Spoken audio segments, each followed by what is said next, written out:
o jornalismo ele perdeu a primazia de ser esse instrumento exclusivo que leva a informação. As pessoas hoje consomem informação de várias formas. E não vamos dizer que o que ele consome fora, né, da página do jornal, eletrônica ou impressa, não é jornalismo. Não, porque as pessoas também não estão interessadas em informação. O senso comum, se aquela informação é informação jornalística, é só informação. Não que é mentira. Se não é fake, é informação. Independentemente de onde ela leia, aquilo é informação.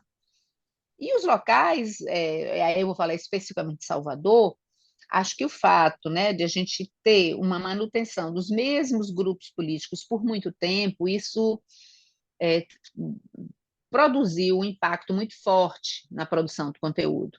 Porque imagina assim, o PT, e aqui não estou agora, nesse instante, fazendo uma análise do PT, estou fazendo uma análise do que é você não ter alternância de poder. Então, você tem os 8 anos de Wagner, os 8 anos de Rui e uma continuidade com Jerônimo. Então, assim, os donos, a publicidade, né, o próprio leitor, ele já sabe mais ou menos o que esperar. Ele sabe quais são os veículos que ele não vai ler uma crítica nunca ao governo. Né? E os gestores públicos também se acostumaram, ficaram amigos. Acho que, de um modo geral, o jornalismo local, os jornalismos locais, não é só de Salvador, ficaram muito amigos dos governadores de plantão. E no caso da Bahia, você teve tempo de assim, sedimentar esses laços. Né? Então, assim, os secretários de comunicação, eles são pessoas muito presentes nas redações desde, né, o primeiro mandato de Wagner. Né? André Curvelo, hoje, por exemplo, né? Ele é um personagem muito querido e muito, muito presente nas redações. É a pessoa que pessoalmente diz: olha, isso aqui não é assim, não está legal, não foi isso, né? Está errado isso aqui. E eu não estou dizendo que ele está certo, ele está errado, o jornalista fez ou não fez errado, mas assim, os vínculos ficaram muito estreitos. E hoje a impressão que eu tenho, como uma leitora, assim, né, um pouco fora da curva, pelo tempo de experiência de vida profissional, de leitura, de construção de um pensamento crítico através de outras coisas que não só do jornalismo. E quando eu vejo a cobertura política, a minha impressão é aquilo ali é muito estreito. O corredor que o jornalista de política tem na Bahia hoje é estreitíssimo. Porque, de um lado, ele tem, né, uma demanda da linha editorial dos veículos, né, de que lado os donos estão, e do outro lado, ele tem uma sedução muito grande desses donos do poder, com assessoria, né, com pequenos mimos, com essa amizade. Tem muito o jornalismo local, ele a vida inteira foi isso. Tem um quê muito de quermesse, de província, todo mundo é amigo, o vereador, o deputado, ele não é só uma fonte. Claro que é fonte também, mas se constrói uma relação de amizade, assim, na minha época já era isso, né? O jogo, o campeonato, não sei o quê, os treinos dos deputados, com quem cobra a Assembleia, aqueles prêmios, né? Aqueles prêmios que a Assembleia dá, que a Câmara dá ao jornalismo político. Eu quero ver um dia, me aponte um dia, um jornalista que fez uma matéria crítica ou de denúncia, alguém da Assembleia Legislativa ou da Câmara de Vereadores que ganhou um prêmio daquele. Né? E o prêmio inclusive, tem troféu, não sei se tem dinheiro ainda, porque na minha época tinha dinheiro e o prestígio, eram as duas coisas, valia não sei quanto, né? Sei lá, não sei, por exemplo, tempos de hoje, não sei, porque o povo é muito canguinha também, né? O povo com jornalista nesse sentido, assim, não é um prêmio barato, não sei se está 5 mil, hoje se tiver 5 mil já é uma fortuna. Aí você ganha um prêmio de 5 mil, eleva a família, vai todo mundo de terno, e é flor, e é coquetel, e é vinho, e é empada, né? E aí pronto, por que você ganhou aquele ali? Foi porque você falou mal daquelas pessoas? De jeito nenhum. E, por outro lado, esse muro estreito também é pelos próprios jornalistas. Todo jornalista hoje quer ter. E aqui eu não estou falando de você porque você tem um podcast, mas assim, sabe, todo mundo tem um podcast, todo mundo tem um site, todo mundo tem, sabe? E esses sites, por exemplo, boa sorte, viu, Rodrigo? Tomara que você consiga muitos desses anúncios aí. Porque esse site de política, pô, você sabe ali, cheio de selinho, né? De anúncios, o cara vai falar mal de quem ele anuncia. Então, assim, falo sim. Bom, e quando fala, aí também já tem uma outra coisa, é uma espécie de prestígio cruzado, né? O deputado falando de tal, ele até é minha fonte, ele me conta coisas incríveis que eu possa publicar como nota, dar furo no Twitter, como se, pronto, parem as máquinas, fulano de tal, vai romper com o partido tal. O leitor comum, bullshit, quer nem saber, sabe nem quem é fulano, nem o que é rompimento, de partido A ou B faz muito pouca diferença. E por outro lado, esse deputado que dá esse furinho, que é bem furinho, furinho, furinho, né? Bom, aquele furo, se ele deu, interessa a ele, e em troca, ele tem uma certa, assim, com esse jornalista, quando esse jornalista quer dar um furo, e um furo negativo, é do adversário dessa fonte dele. Então, as fontes jogam o tempo inteiro. Eu não estou dizendo que não é assim no nacional, mas é menos evidente, né?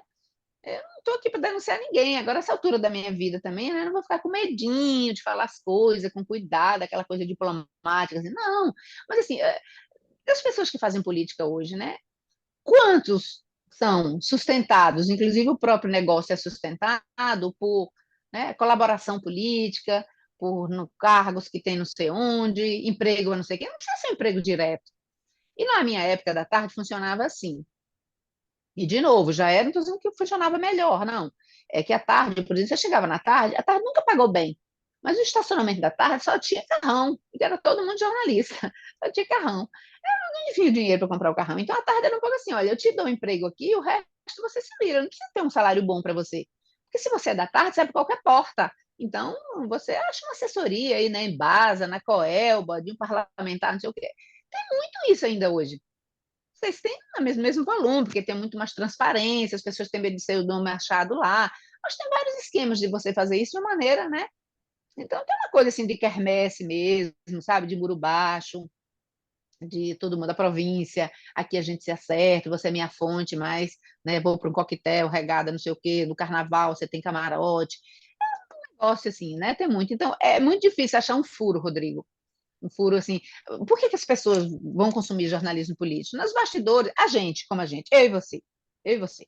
Eu tenho certeza que você sabe tudo que acontece nos bastidores, e se não sabe, vai saber, mas se não sabe sempre, porque também a gente não pode saber de 100%. Mas a gente sabe o suficiente para ver que o que é dito nos jornais, em relação ao que a gente sabe, é muito pouco. E o que interessaria um leitor interessado em política? A gente sabe que era muito mais os bastidores que a gente sabe do que aquilo ali que está escrito naquele negocinho ali. Aquela notinha bem com cara dos anos 80, sabe? O Edil, não sei o quê, apresentou hoje uma bomba na Câmara Vereadores. Que bomba, meu tio, que bomba é aquilo ali. A gente hoje tem séries de televisão incríveis que a gente se diverte com as bombas de ficção, porque as bombas reais é tudo assim, é tudo traque surdo, é traque surdo. E você vê uma manchete grandona assim, sabe? Não, todo mundo se acerta antes. Porque todo mundo tem seus buracos, assim, o deputado fala do deputado B, fica na sua, porque cada um sabe dos podres do outro, e assim, as bombas interessam muito pouca gente, e ao leitor muito menos. Isso é muito mais usado como lista de WhatsApp hoje, em época da eleição, do que no jornalismo político. Eu acho que eu falo demais e respondo pouco, né, Rodrigo? Eu, perfeita a sua análise, Malu, e duas coisas que eu vejo na cobertura da política na Bahia é uma banalização do release, e todos os veículos ficam publicando os mesmos releases, às vezes não muda nenhum título, e um off que também se banalizou, né? Todo mundo acha que pode dar o sigilo à fonte sem qualquer tipo de consequência. Como é que você pensa isso? Aí, de novo, acho que assim, a gente faz jornalismo político, 90% para mim, não é para o leitor, não é para a audiência. Você faz para os seus colegas, você fica dando off ali, seus colegas leem todos, uma redação lê a outra, todo mundo cozinha a nota do outro, e para os políticos, entre si. Né? Então, na verdade, assim, parece que a gente oficializa, diferente do que o jornalismo ainda de cidade, de segurança pública, tipo assim, a cobertura de segurança pública, ela incomoda muito mais a segurança pública do que a cobertura de política incomoda os políticos. Eu não consigo imaginar a cobertura de política local hoje incomodando político algum. Porque quando incomoda, ele sabe que é fogo ali do coleguinha que ali que plantou aquele fogo, ele vai resolver lá com o cara, não é com o jornalista. Então, é uma coisa de. Esse off é isso, é uma coisa. O release-se é aquela coisa formalzinha, inócua, que não produz sentido, que não produz história, e que ali seus colegas leem todos, o povo que consome política lê, os gabinetes leem, os assessores dos deputados, dos senadores, dos vereadores, todos leem, os assessores dos deputados federais que estão em Brasília leem, aquilo é usado no máximo por um prefeito do interior ler. Então, é um jornalismo feito, entre aspas, o jornalismo aí já é, entre aspas, e ele é útil exclusivamente a quem não precisa daquilo para saber das coisas. Que é quem está fazendo, os coleguinhas do universo ali para saber quem conversa com quem, Tipo assim, você tem uma nota lá em relação a algo importante, né, do Tribunal de Justiça que passa pela Assembleia Legislativa. Se os colegas, olha, você viu a nota de Rodrigo hoje, mas o leitor dizer isso, um leitor se assombrar com uma coisinha assim, se interessar muito, é muito difícil. Que leitor é esse? Sobretudo se tiver menos de 40 anos. Eu sei onde é que está esse leitor. Ele é, tipo assim, já que ele é abandonado no jogo, tipo assim, não estão jogando para mim. Você está E jogando para os seus colegas e para a às classe vezes é mais política. intriga do que informação, né, Malu? Sim, é intriga entre eles, exatamente. Tem uma intriga que interessa muito aos gabinetes, né? Aos assessores, a nós próprios jornalistas, e principalmente quem cobre política, mas o leitor sabe zero. Eu fico imaginando se daqui a 10 anos você for consultar os jornais, e aí os jornais, eu estou chamando meus sites de jornais, né? Para contar a história do cenário político, né, de Salvador hoje. Por exemplo, os jornais antigos, né, mais antigos. Você ia analisar assim, a cobertura das eleições da tarde no Correio, sei lá, da primeira eleição de Wagner, uma coisa assim, imagine. Você acha ali informação bem ou ruim, mas o contexto também era outro, claro. Quando eu digo contexto, aquele contexto lá do começo, né? Que o jornal tinha mais leitor, tinha mais publicidade, tinha mais independência.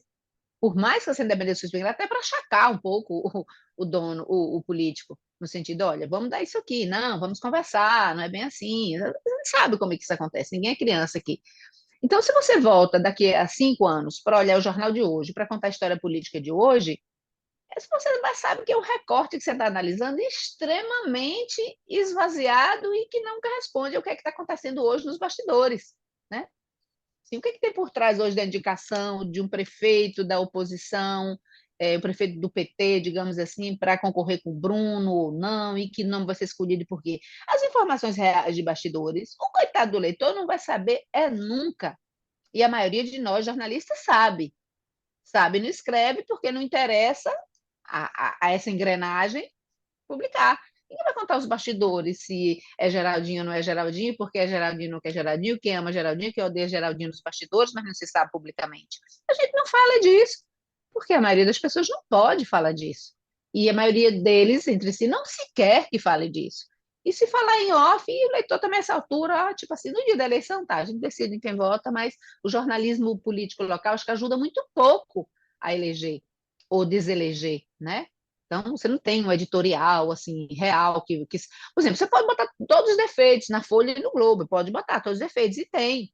Agora, se você tem um editorial lá que diz assim, olha, Bolsonaro é isso, Lula é aquilo, que não tem uma repercussão enorme. Se o Correio fizer um editorial hoje sobre, sei lá, na época de Jerônimo, quem leva a sério de verdade para decidir voto, porque o Correio fez um editorial, ou que a Tarde fez um editorial para o Jerônimo, quem votou porque a Tarde fez um editorial, ou quem votou porque o Correio fez, ninguém pensa naquilo, ninguém nem para para refletir. A gente já sabe que quem são os agentes que estão publicando aquilo e que são agentes que estão muito menos em função do jornalismo, estão muito mais em função, né, de suas bandeiras políticas que está coladinha com a bandeira da empresa.